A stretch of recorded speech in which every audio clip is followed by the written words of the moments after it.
Hello, proppers. Welcome back to the shop. Today's project will be from one of my all-time favorite iconic musicals, Little Shop of Horror. We'll be creating the star of the show, in my opinion, Audrey 2. To start the project off, I have to make a template for the main body. Using my plastic globe, I first wrap it with saran wrap and then gray tape. The plastic wrap keeps the gray tape from sticking, making it much easier to remove. When the globe is completely covered, I mark and cut out 8 even triangular pieces. The pieces are marked 1 to 8 with arrows to show their orientation to each other. 3 registration marks are placed on both sides of each piece, one on top, center, and bottom. After the pieces are individually cut out, they're spread out on a piece of 6mm EVA foam and traced out, adding the numbers and registration marks. The pieces are then cut out and hand-formed into a length and width curvature.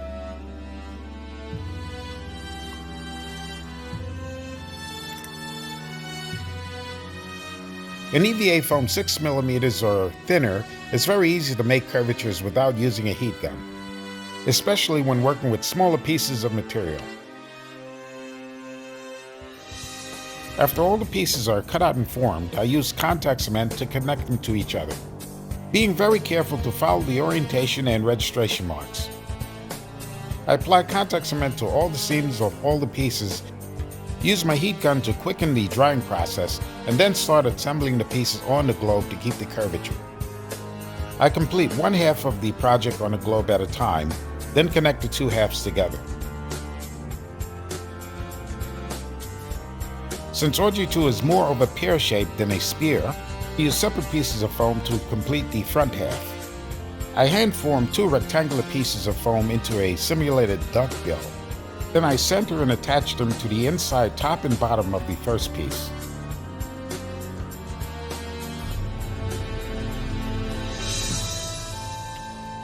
After applying contact cement to the outside edge of the duck bill, I fold over a 1/4-inch piece to create a lip.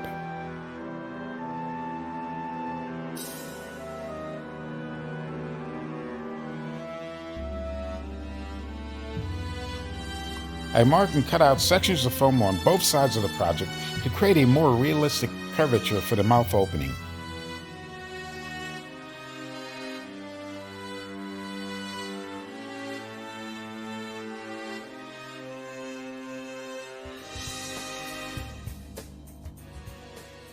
In order to keep the symmetry even, I utilize that first cutout piece to make the second cut.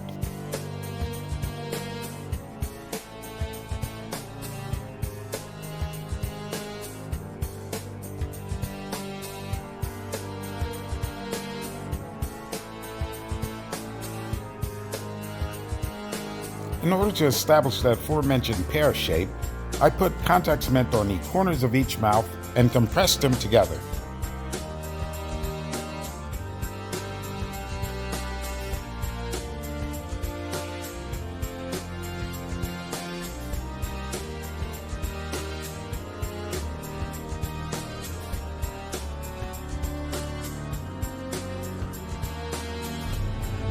My Audrey tool will have a tongue, so I get a measurement for that.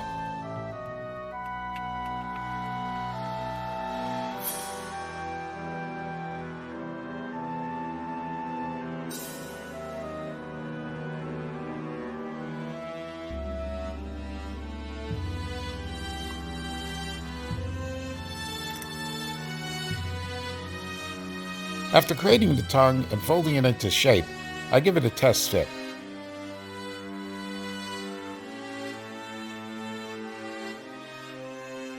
Both the pod and tongue are given a base coat of paint, but then I start in on some of the details. I commandeered some artificial plants that I was given to be thrown out, and I'll utilize that for the stalk as well as some of the features inside the mouth. I also purchased a few pieces of artificial foliage from Michael's, and after seeing the prices, I won't be throwing away any artificial plants anytime soon. To be fair with Michael's, you can always get a 20% discount online at any time. And when it comes to crafts, there's no store better. I use these artificial finger foliage as well as some foam clay to create the veins as well as some membranes inside the mouth.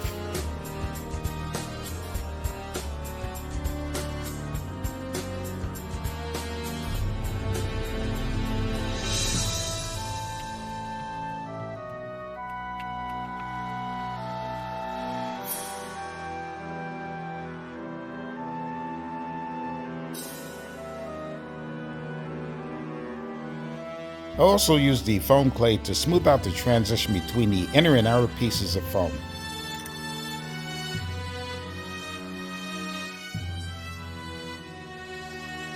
I use various hues of red and orange to color the inside of the mouth.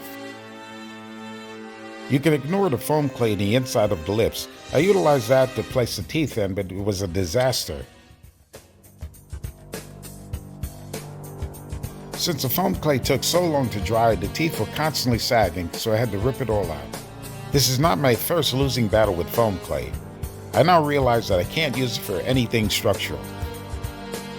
I decided to place the teeth in with tube epoxy, so I had to recut all the teeth into different angles.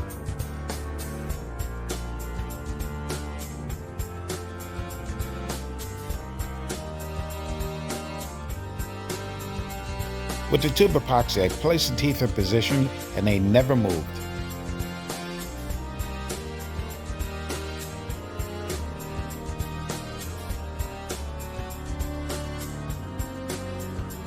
With all the fighting with the teeth, I inadvertently reopened the corners of the mouth, so I had to sand that back smooth and then reclose them.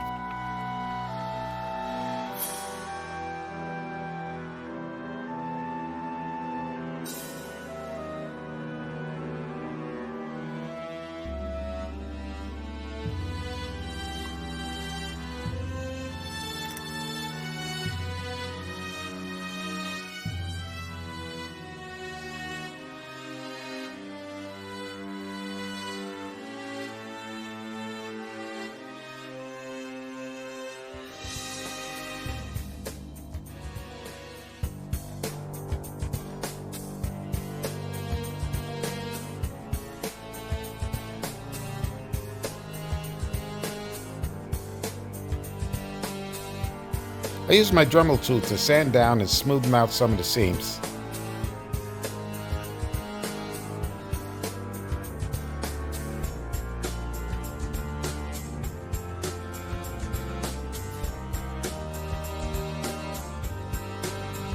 The painting on the inside of the mouth was completed, and I started on the lips and gum lines.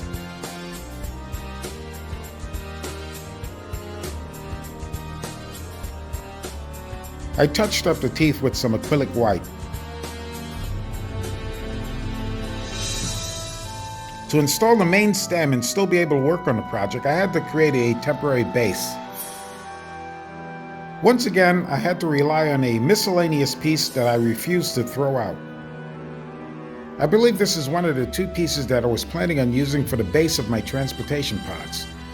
I'll leave a link in the description so you can check that video out. I'm drilling a hole a little smaller than the stem for stability. The temporary base that I'm using is very light, so I'll have to find a way to weigh it down. I used some duct tape to even out and thicken the section of the stem that'll come out the back of the pod. After drilling a hole in the back of the pod, I fish it through the mouth and secure it with hot glue. The tube epoxy did an excellent job of securing the teeth in place, so I had no worry of knocking any of them out during this process.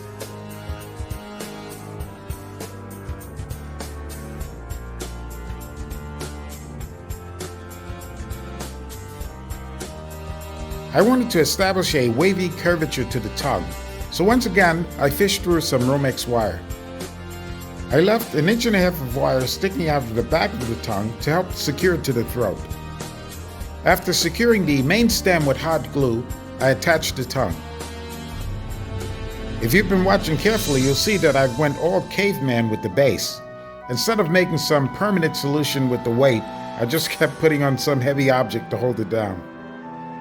I measured out and drilled 2 pilot holes for the tongue wire. The The holes were drilled much bigger than the wire because of the difficulty of finding the mark while fishing the tongue through the mouth, as well as to make sure that it was in its proper position before the hot glue dried.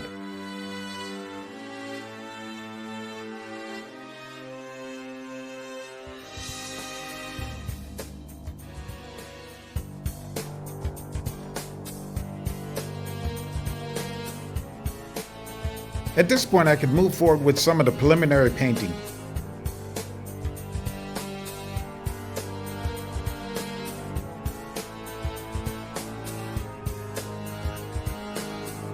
If you remember from my last project, I was having a lot of problems with my airbrush. I tried to give it another attempt at this point, but it's still a no-go. So I carefully taped up sections of the mouth and went back to the spray paint.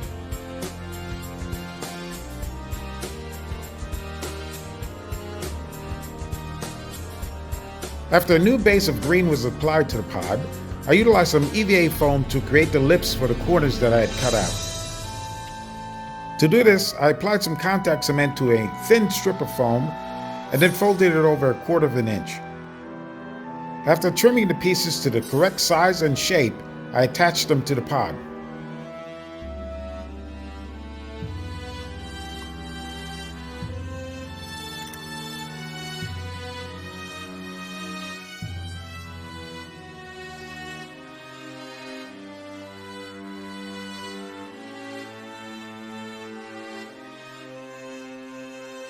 And then painted them to match the rest of the lip.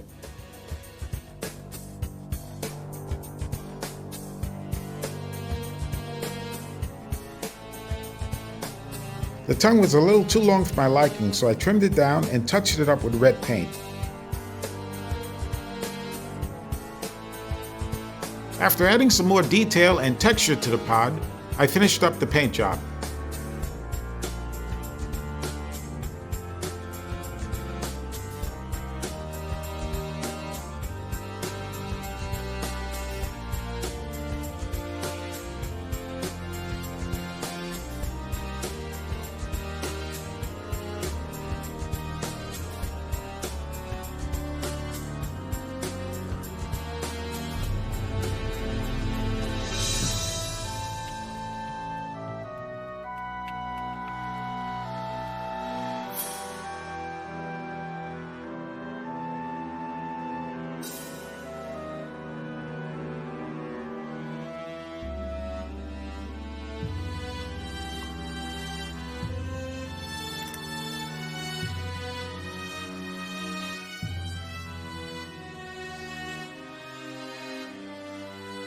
At this point, I separated some of my very expensive micro foliage and attached them to the pod.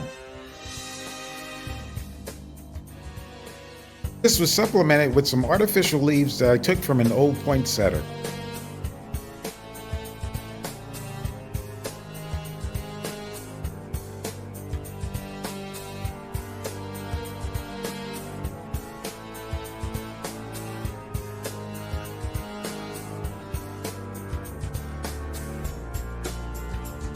I turned my attention to beefing up the main stem.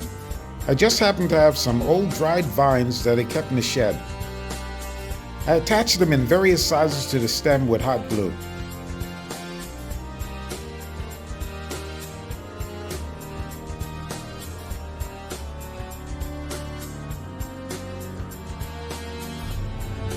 To keep the vines from separating from the stem while the glue dried, I temporarily tied them in place with some twine. This also allowed me to bend some of the vines into place without breaking them.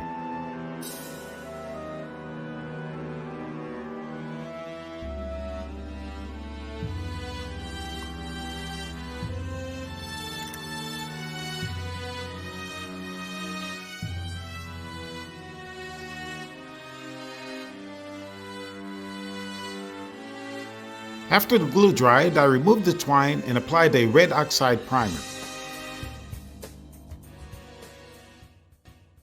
I placed a bid on the original Maxwell House vintage coffee can on eBay, but I didn't win. So I bought this chock full of nuts and got the extra bonus of the coffee, as well as paying less than the can that I bid on. My new plan was to print the labels off of the internet and attach them to the Chock full of nuts can. I actually liked the Chock full of nuts can better, and I decided to keep it. If I change my mind in the future, I could always put the labels on then. To secure Audrey into the can, I'm going to utilize some 6-inch high-density foam that I had left over from a prior project. After measuring out the can, I trimmed and shaped the high-density foam to the desired size. The foam was cut a 1/2 inch wider than the can for a tighter fit. The foam was just a bit thicker than the mouth of my bandsaw. I compressed it down and cut as much as I possibly could before reverting to the handsaw. The height was trimmed to recess a 1/2 inch into the can.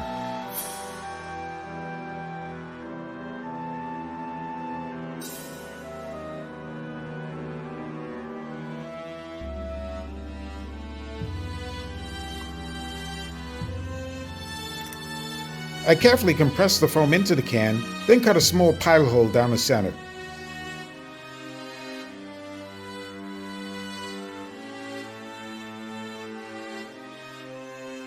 I removed Audrey 2 from her temporary base and secured her with hot glue into her new home.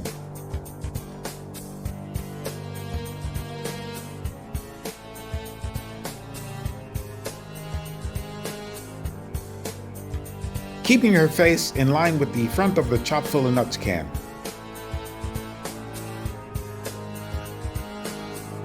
Broken twigs and pieces of faux boxwood were glued to the top of the phone for camouflage.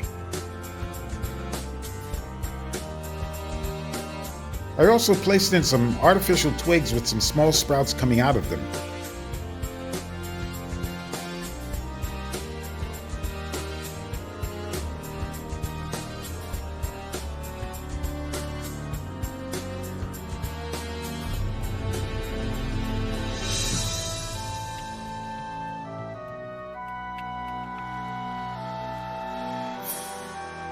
To finish this project off, I covered up some of the small sections of foams that were exposed, added a few leaves to the stalk, and then brushed on a fine, clear polyurethane. Marking the end of this project, I have to run out and find something for Audrey 2 to eat. Thanks for watching as always. Please subscribe to the channel, press that like button, and press the bell notification so you'll be notified when new videos are uploaded.